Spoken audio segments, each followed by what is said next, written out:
It's 5:45 p.m., which means it's time for BC TV's Nightly News Roundup. I'm tonight's host, Roland Boyden, and this is 5:45 Live. Tonight, let's see what we've got in deck for our who, what, why, when, where, who's missing in Brattleboro, and what you can do about it, why MSNBC is getting coal from us this Christmas, when to get a look at the special select board meeting public info session and press conference where town manager Barb Sondag does not want you to drive, and more. And remember, we do this all in 15 minutes, so stick with us.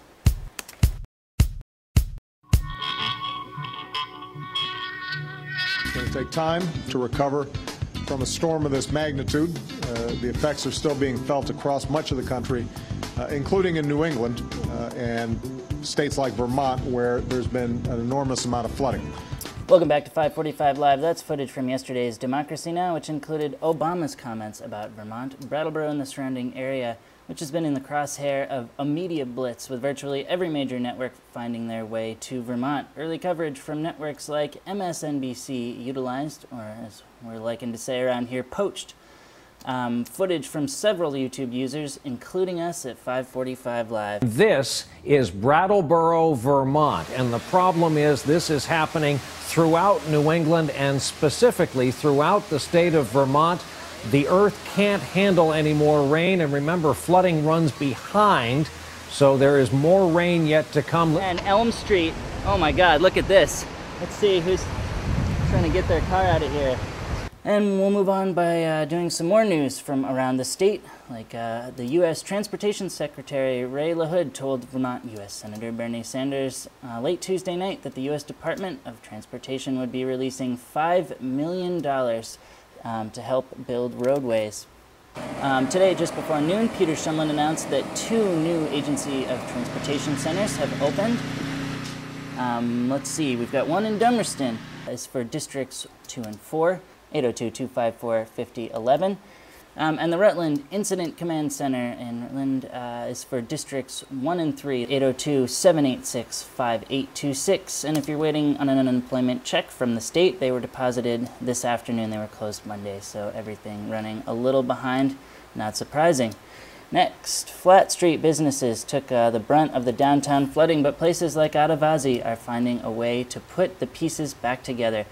Yesterday, they took to the streets with their goods, with volunteers from around town sorting through inventory, drying it, even taking cloth articles home to wash. Yesterday, I caught up with owner Alyssa Bonte.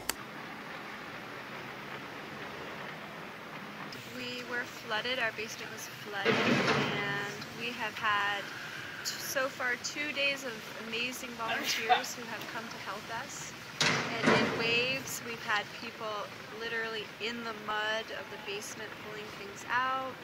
And now we've got a lot of people drying things. They're trying to go through our in-sent packages, seeing what's salvageable, people washing our furniture. It's been incredible, really, really nice. I have been utilizing the modern technology called Facebook, and we have an Adivasi page, and I have just been trying to be as specific as possible, and people have been very responsive to that.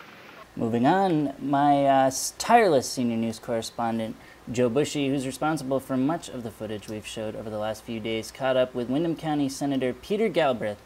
The word that comes to mind is devastating. I think it's what is on everybody's mind.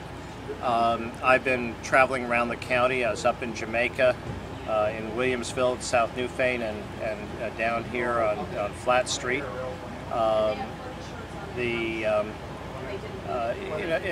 is really it's stunning, the extent of the damage, and actually also the resilience of our fellow Windham County residents. Next, local teen Marble Arvidsson has been missing since early Saturday afternoon. He was last seen leaving his Marlborough Road residence in West Brattleboro. Plans family members think were to take a short hike in the woods near his house. There are no indications that this could be a runaway, and with the devastating flood striking Brattleboro, there are growing concerns regarding his disappearance. Anyone with information should contact his family's first mentor, Julie Cunningham, at 802-258-1390, or the Brattleboro Police at 802-257-7946. We've got a little footage of Marble making his television debut as part of the BUHS TV communications class at Brattleboro Union High School. The BUHS Music Department is proud to present their annual cabaret show on April 29th at 7 p.m. All proceeds from this charitable event will go to the American Red Cross Association for the victims of natural disasters in Japan. Tickets are only $5 at the door and $3 if you bring a dessert to share. Hey Marble, do you like pizza? Of course I do, pizza. Silly. Do you like waving things in the air like you just don't care? Yeah. And with that, it's time to hit our events bulletin coverage. We'll start with all the latest information on the roadways. To stay up to date and fiddle with some good graphics, you can visit 511.vermont.gov. South Newfane Dover Road are closed from the covered bridge to Dover for an indefinite period of time. Rock River Bridge in Newfane is still closed. Officials say repairs are likely to be long-term, so please use the detour. And sections of Vermont Route 9 have been opened between North Pond Road and Wilmington. The route is open as far as Chelsea Royal and Sunset Lake Road in Brattleboro. Other sections remained closed indefinitely. And indefinitely might not be a strong enough word here. And actually, I am getting a new story fed to my earpiece here, which is never advisable from my booth, but they just love to see me work on the fly here. Let's see what I can do. It looks like Google Earth, Google Maps has deleted Route 9 or big portions of Route 9 from their map. Let's see what I can get for you here. So we're going to go in and look at Route 9 here. Yeah, as you can see, look at this. There are just small sections here of Route 9 still left. The strip between Marlboro and Wilmington, and then a little bit in Brattleboro, but they've deleted it. Looks like they're scrapping roads. Pretty phenomenal when you think about damage that could spread so far that it spreads into the stratosphere of the internet typing machine to erase the road from a global view here. There you go. That was my story on the fly here, and hopefully they'll just keep yammering at me with my headpiece here until I just have to pop it out and not deal with it anymore. Anyway, back to the regularly scheduled part of the program. Let's see what we've got. With calamity in the town, our calendar coverage has gone by the wayside, but there's still a bevy of local events going on. There'll be a work bee at Experienced Goods to salvage what they can. That's from starting at 10 a.m. tomorrow, Thursday. You can call 802-246-1395 if you're interested. Next, the Guilford Fair Friends of Music concert and 250th Anniversary Committee Square Dance is still on this weekend, and Friday, Candle in the Night is hosting an art opening for Marcia Hewitt and her polychrome wood sculpture that starts at 5:30 p.m. at their downtown location just north of the River Garden. For more events, you can do what I do and to stay up to date and head to ibrattleboro.org, where the calendar section is updated regularly by residents and organizations from all over the community. And we'll leave that as a sample of our calendar coverage because I am running out of time. But I'll just remind you that if we missed your event or you want more coverage than just me yammering away, then email me, roland@brattleboro.tv.org. That's ROLAND at brattleboro.tv.org. We'll get your event listed and even get you or someone from your organization talking about the event on film, which can really help connect people to the event. Again, roland@brattleboro.tv.org. And with that, it's time to hit our BCTV schedule quick glance. We've been just jam-packing our government and education sister channel 2 spots up the dial at Channel 10 with all of the happenings recently, including Monday's slew of programming virtually around the clock, it would seem, with tonight's 10:30 p.m., tomorrow's 9:15 a.m., and 3:40 p.m., and 9:10 p.m. showings of the William Street press conference held Monday with Governor Shumlin, Senator Leahy, and Adjutant General of the Vermont National Guard, Major General Michael Doobie. We knew we were going to get hit with something, and we knew it could be really bad. When it started coming, I think we realized how bad it was. And I can't praise our National Guard, the Governor's Office, our police, and everybody else, and the local officials enough, because everybody came out and tried to do this. You know, when water moves that fast, there's very little you can do while it's happening. You have to try to put things back together afterwards. Just ask really quickly, how many troops have responded so far? We have over 200 that are working around the state. Most of them are in relatively small person teams, but they're scattered around doing a variety of different missions. Okay, great. Thank you so much. Next, you can find tomorrow's 10 a.m., 2:30 p.m., and 8 p.m. showings of Monday's public info meeting for affected residents. That's bundled along with Monday's special select board meeting, which shows tonight at 11 p.m. and tomorrow at 11:30 a.m.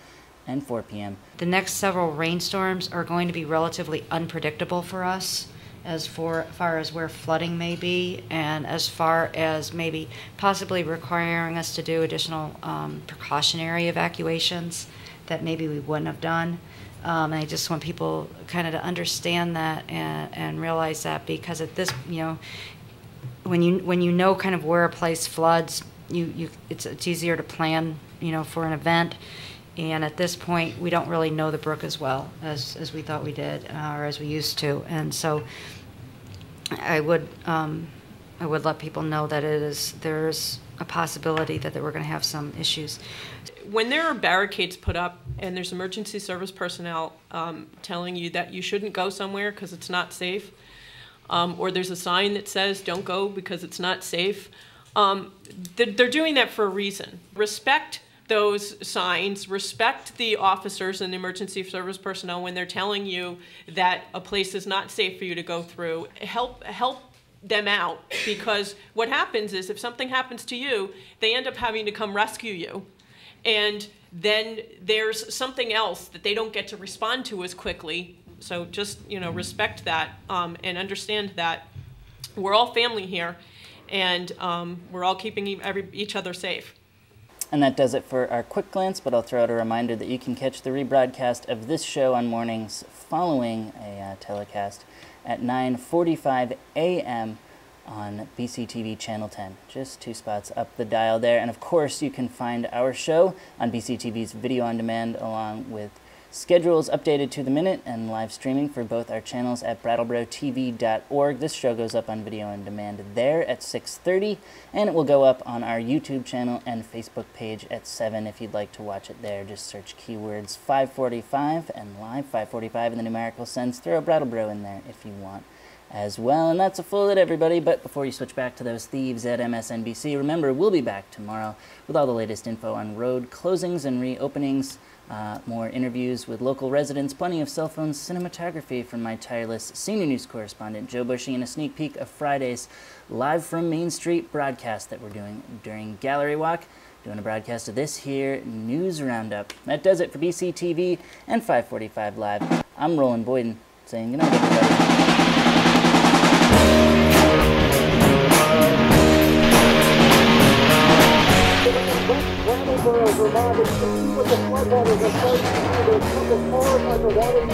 Beginning with the flooding in Vermont, NBC's Ron Allen is up in Brattleboro. Ron, good morning to you.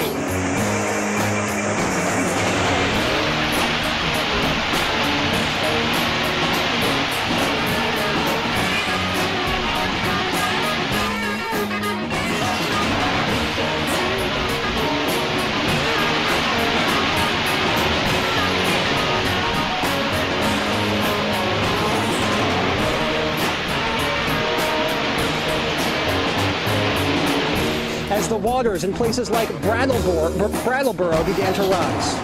This is usually a sleepy little New England town, but I like the babbling brook normally behind me there, but the water is just raging. This is downtown Brattleboro, Vermont. You can see the muddy water racing underneath this bridge. They shut the bridge down.